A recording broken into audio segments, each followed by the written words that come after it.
Sa Eksodo 20, mga talatang 3 hanggang 5. Ganitong sabi ng tunay na Diyos: Huwag kang magkakaroon ng ibang mga Diyos sa harap ko.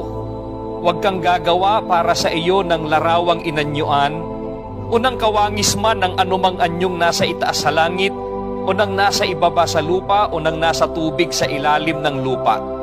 Huwag mong yuyukuran sila o paglingkuran man sila, sapagkat akong Panginoon mong Diyos ay Diyos na mapanibughuin, na aking dinadalaw ang katampalasanan ng mga magulang sa mga anak hanggang sa 3 at 4 na salin ng lahi ng mga napopuot sa akin.